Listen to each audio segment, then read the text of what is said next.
Grace mark পাবে SSC শিক্ষার্থীরা। সুপ্রিয় এসএসসি পরীক্ষার্থী 2025, তোমরা যারা পরীক্ষা দিয়েছো সকলেই এখন অধীর আগ্রহে বসে আছো রেজাল্ট কবে প্রকাশ করা হবে এবং রেজাল্টটা কিরকম হবে এটা নিয়ে অনেকেই মানসিকভাবে টেনশনে রয়েছে।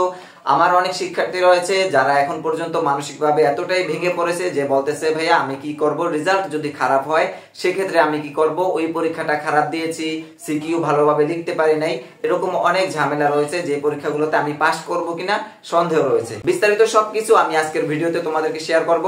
শুরুতেই বলবো, যদি চ্যানেলটিতে তুমি নতুন হয়ে থাকো তাহলে চ্যানেলটি সাবস্ক্রাইব করে পাশে থাকা বেল আইকনটি অন করে রাখো, পরবর্তী সকল ভিডিও সঠিক সময় তোমাদের কাছে পৌঁছে যাবে। প্রথমে বলি যে তোমাদের রেজাল্ট, গত ভিডিওতে তোমাদের রেজাল্ট সম্পর্কে একটা ভিডিও দিয়েছি, যারা এখনো ভিডিওটি দেখো নাই ডেসক্রিপশন বক্সে সেই ভিডিওর লিংক আমি দিয়ে রেখেছি এবং ফার্স্ট কমেন্টে পিন করে রেখেছি, ভিডিওটা দেখে আসো। আজকের ভিডিওতে কথা বলতেছি গ্রেস মার্ক নিয়ে। তোমরা যারা পরীক্ষা দিয়েছো সিকিউ এবং এমসিকিউ মিলে তোমাদের কিন্তু আলাদা আলাদা পাস। যেমন মনে করো বাংলা ফার্স্ট পার্ট তুমি সিকিউ দিয়েছো 70 মার্কে এবং এমসিকিউ দিয়েছো 30 মার্কে। এখন এই এমসিকিউ তে তোমার 30 এর মধ্যে 10 পেলে তুমি পাস, আর সিকিউ তে তোমার 70 এর মধ্যে 23 পেলে তুমি পাস। এখন যদি তুমি 22 পাও তাহলে তুমি সিকিউ তে ফেল, আবার এমসিকিউ তে যদি 9 পাও তাহলে এমসিকিউ তে ফেল। এখন কি করবে শিক্ষক? যখন একটা শিক্ষক দেখবে যে এমসিকিউ তে একটা স্টুডেন্ট 9 পেয়েছে তাহলে তাকে 10 দেওয়ার কোনো সুযোগ আছে কিনা, আবার যদি একটা শিক্ষক দেখে যে সিকিউ তে কোনো একটা স্টুডেন্ট 22 পেয়েছে তাহলে তাকে 23 করবে কিনা। তোমরা জানো যে তোমাদেরকে নিয়ে শিক্ষা বোর্ড অতীতেই একটা কড়া বার্তা দিয়েছে যে কোনো খয়রাতি মার্ক তোমাদেরকে দিবে না, শিক্ষা বোর্ড থেকে বলা হয়েছে। তো এই যে এটা তো শিক্ষা বোর্ডের একটা প্রজ্ঞাপন ছিল, কিন্তু যারা তোমাদের খাতা দেখেন তারা তো আর ওই শিক্ষা বোর্ডের না, তারা সর্বদাই শিক্ষার্থী বান্ধব একজন শিক্ষক এবং মানবিকতার দিক থেকে হলেও তোমাদেরকে বা কোনো একটা শিক্ষার্থীকে 22 পেলে তাকে ফেল করাবে না, 23 দিয়ে কিন্তু পাস করাবে। আর এটাই হচ্ছে একটা গ্রেস মার্ক। এখন যে শিক্ষার্থী সিকিউ তে পেল 22 এবং এমসিকিউ তে পেল 9, তাকেও কিন্তু একজন শিক্ষক পাস করিয়ে দিতে পারে। সেটা কিভাবে? যখন একজন শিক্ষার্থীর 22 এবং 9 মিলিয়ে যখন দেখবে যে 31 মার্ক হচ্ছে আর মাত্র 2 মার্ক হলে সে পাস করে একজন শিক্ষার্থী। আর তোমরা জানো তোমাদের মার্ক কিন্তু এমসিকিউ এবং সিকিউ আলাদা আলাদা করে রেজাল্ট দেয় না, রেজাল্ট দেওয়ার সময় একই সাথে দেয়।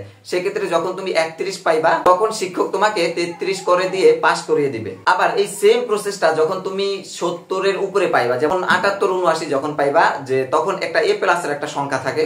যখন একজন শিক্ষক দেখবে যে একটা শিক্ষার্থী 79 বা 78 পাইছে, মাত্র 2 মার্ক হলে তার এ প্লাস হয়ে যায়, গ্রেড পয়েন্টটা প্লাসে পরিণত হয়, তখন ওই শিক্ষক তোমাকে 78 থেকে 80 করে দিবে। বিগত বছরগুলোতে 4 মার্ক পর্যন্ত ছিল শিক্ষকদের হাতে, যে কোন একটা শিক্ষার্থী যদি 76 পাইতো তাহলে তাকে 80 করিয়ে দিত, কোন একটা শিক্ষার্থী যদি 29 পাইতো তাহলে তাকে 33 করে পাস করিয়ে দিত।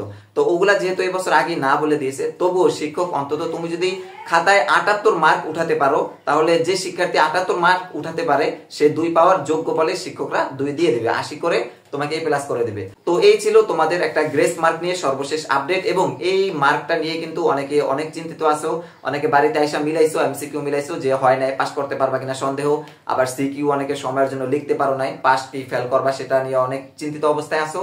তো তাদের জন্য ছিল আজকের আমার এই ভিডিওটা। আশা করি ভিডিওটা বুঝতে পারছো, গ্রেস মার্ক কি সেটাও বুঝতে পারছো, শিক্ষকের এই মানবিকতার দৃষ্টিতেও তোমরা পাস করে যাইবা। এবং এবছর নিশ্চিত থাকো যে ফেলের সংখ্যা গত বছর থেকে কমবে। আর গত বছর ফেল ছিল প্রায় 26%, কারণ জানি 84% পাশের হার ছিল।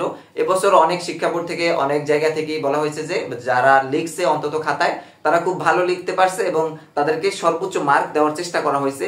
কিন্তু যদি তুমি খাতায় নাই লিখো তাহলে শিক্ষক তোমাকে কিভাবে মার্ক দিবে? তো আশা রাখো যারা যারা লিখছো, অল্প লিখছো বেশি লিখছো, পাস করতে পারবা, পাস করার মতো মার্ক শিক্ষকরা তোমাদেরকে দিবে, কোনো ফেলের সংখ্যা অনেক অনেক কমে যাবে। তো আজকের মতো এখানেই বিদায় নিচ্ছি, তোমাদের জন্য অনেক অনেক শুভকামনা। আর তোমাদের রেজাল্ট যখন পাবলিশ করবে সবার আগে আমি জানিয়ে দেব কিভাবে মোবাইল ফোন দিয়ে নিজের রেজাল্ট নিজে চেক করে নিবা এবং পরবর্তী সকল প্রসেস সবার আগে পেতে টার্গেট ইউনিভার্সিটি 25 চ্যানেলটি এখনো যারা সাবস্ক্রাইব করনি এখনই সাবস্ক্রাইব করে পাশে থাকা বেল আইকনটি অন করে রাখো। দেখা হবে পরবর্তী যে কোনো ভিডিওতে। এখনকার মতো বিদায় নিচ্ছি, আল্লাহ হাফেজ।